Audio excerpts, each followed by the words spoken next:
Bueno, después de leer la consigna, vamos a pasar a introducirnos en qué es lo que es una crónica y además a tratar de profundizar en o aproximarnos al concepto de secuencia textual que es de un autor francés, Jean Adam,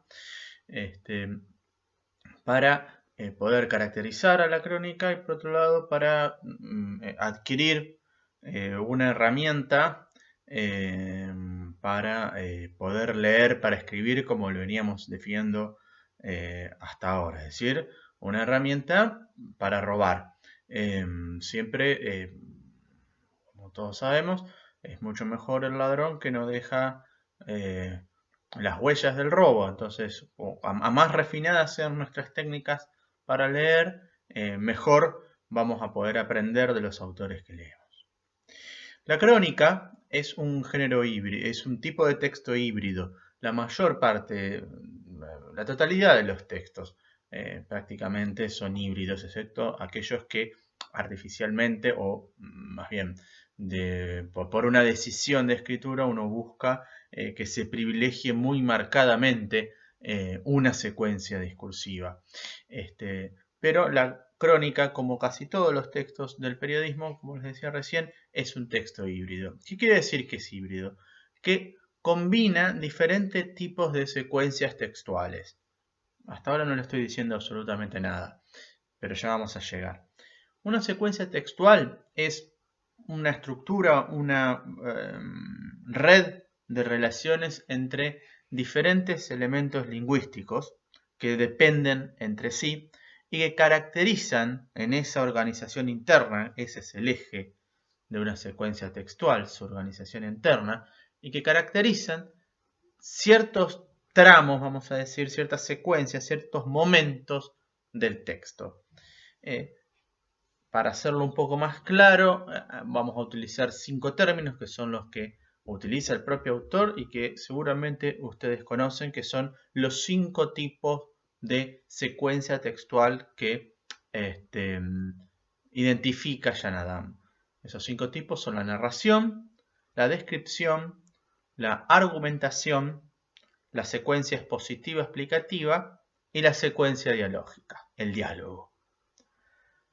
Siempre los textos tienen tramos, secuencias, donde se privilegia la narración, se privilegia la descripción, se privilegia la argumentación, se privilegia lo expositivo explicativo y se privilegia lo dialógico. ¿Cómo identificamos cada una de esas secuencias? Justamente por la red de relaciones internas, por la organización interna de los elementos lingüísticos que tienen esas secuencias. Entonces, cuando yo digo la crónica es un género híbrido, es un tipo de texto híbrido dentro del género periodístico, ¿qué es lo que estoy diciendo? Estoy diciendo que combina diferentes secuencias discursivas. En este caso específicamente, la crónica siempre combina narración, descripción y diálogo, dejando de lado normalmente lo argumentativo y lo expositivo explicativo, aunque no siempre. Aun siendo así, lo argumentativo y lo expositivo explicativo, nosotros para este primer ensayo les pedimos que lo dejen de lado. ¿Por qué acabo de decir que comprender estos conceptos es útil para los procesos de lectura en función de aprender a escribir? Porque una de las claves que ahora podemos tener cada vez que enfrentemos un texto es preguntarnos mientras estamos leyendo, ¿esto que estoy leyendo qué es? ¿Es una narración? ¿Es una descripción? ¿Es un tramo argumentativo? ¿Es un tramo expositivo explicativo? ¿Es un tramo dialógico? Y cuando tengo la respuesta de eso, puedo seguir preguntándome, bien, ¿y cómo es? ¿Cómo es esta estructura interna? ¿Cómo está narrando en este momento el narrador? ¿Cómo está haciendo dialogar a los personajes en este momento quien es el autor del texto? ¿Cómo describe esta escena el autor del texto? ¿Desde qué lugar se mira? ¿Cuáles son los elementos que incorpora? ¿Qué características tiene esa descripción? ¿Sí? Entonces, cuando yo puedo empezar a analizar el texto mientras leo en esos términos, voy a poder empezar a adquirir técnicas de escritura que voy a poder después usar en mis propios textos. Esa es una de las claves de poder adquirir estos conceptos para el análisis textual que después sirven justamente para la escritura. Entonces, respecto de la narración, ¿qué elementos se pueden tener en cuenta que nos sirvan bueno, justamente para analizar cómo un narrador está narrando y para tener en cuenta qué es lo que es una narración? En primer lugar, antes que nada y por sobre todas las cosas, tengo que tener en claro qué es, cuál es la noción principal. Y la noción principal de la narración es que sucede algo en un proceso temporal. Es decir, hay cosas que pasan en el texto. Carlitos juega a la pelota, hace un gol y festeja con los amigos. Bueno, esa es una narración del gol de Carlitos. ¿Sí? Yo no estoy definiendo qué es lo que es un gol, ni estoy describiendo, no estoy diciendo el rostro de Carlitos se puso rojo y su boca gigante parecía un volcán en erupción de alaridos. Una descripción espantosa, pero que puede referir a cómo Carlitos gritaba su gol. ¿No? Acá estamos hablando de acciones o sucesos en un proceso temporal. Por lo tanto, los verbos que se privilegian, hay que empezar a mirar esas cosas. Recuerdan, el análisis sintáctico que se dio en la secundaria sirve. Los verbos que se utilizan en las narraciones predominantemente son los verbos accionales, verbos que indican acción, verbos que indican que el sujeto está realizándole algo a un objeto o que al sujeto le está aconteciendo algo. Por ejemplo, Carlitos grita, Carlitos llora. Bueno, de alegría, supongamos.